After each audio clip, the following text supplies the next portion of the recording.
So I want to do one example of an algorithm with you guys that might help us see some of these runtime efficiency things. So let's talk about searching for a minute.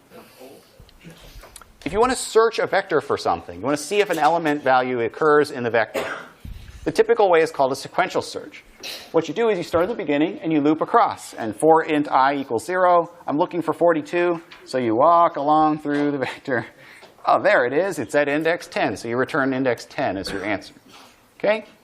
So what algorithm class do you think that algorithm is in? Big O of what? N?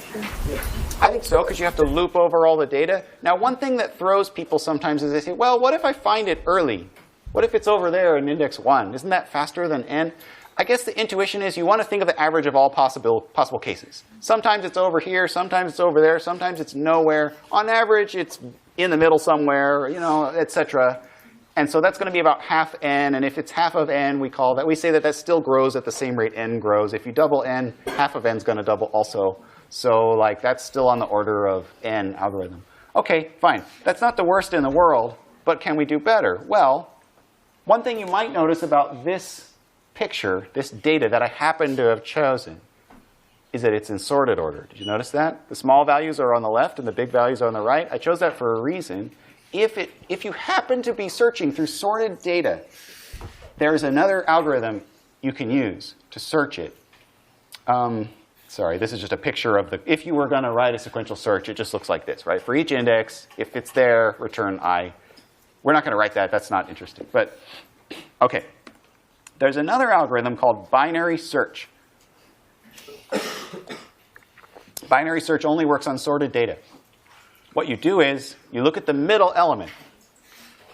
And if what you're searching for is bigger, you go to the right. If what you're searching for is smaller, you go to the left. And you know that'll work because it's sorted, right? Kind of like looking things up in that phone book for those books that people used to read. It's alphabetized, so if you open up the book and the letter you want is later, you go to a later page and so on, right? OK, that's the algorithm. Look at the middle element. See if it's too big or too small. You can write this recursively. You can write a function called binary search.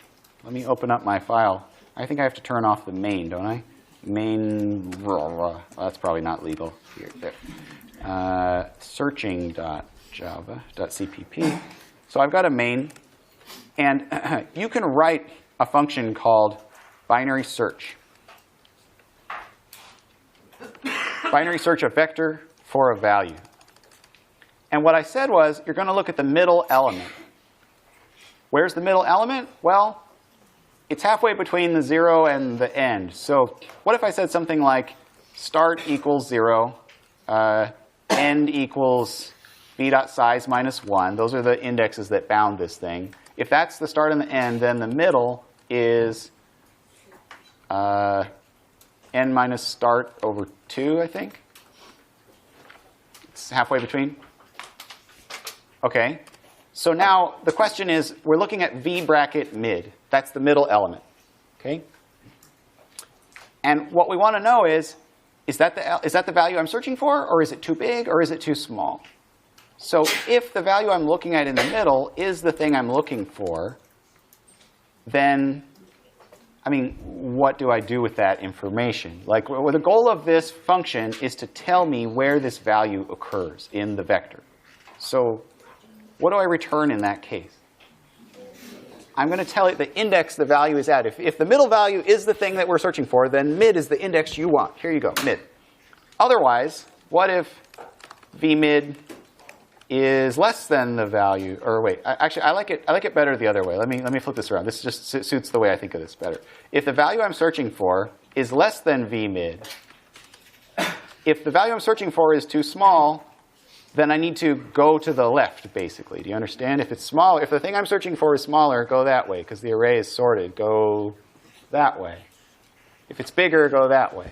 So the else here is too big, go right. And look, I said you can write this recursively. So I kind of want to like call binary search in these chunks here. But now we have to figure out how it's self-similar, right? how is the task self-similar?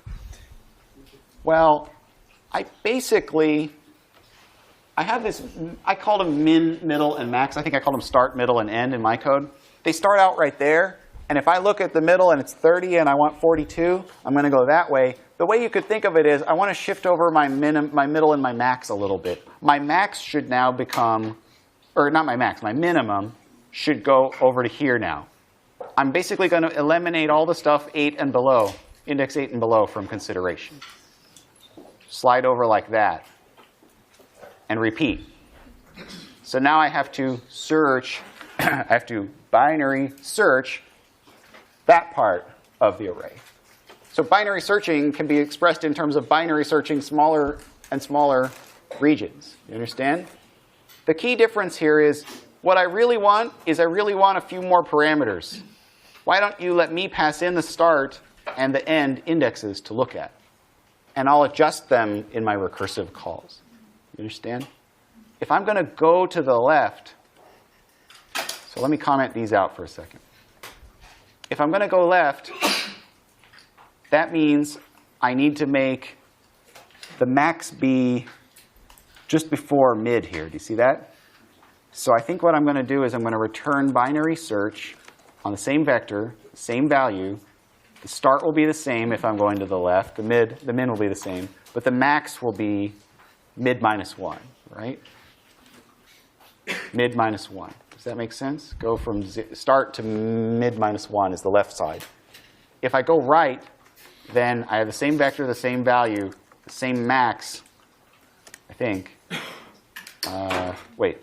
Go right means, yes, same max, but the minimum becomes mid plus 1, right, over here.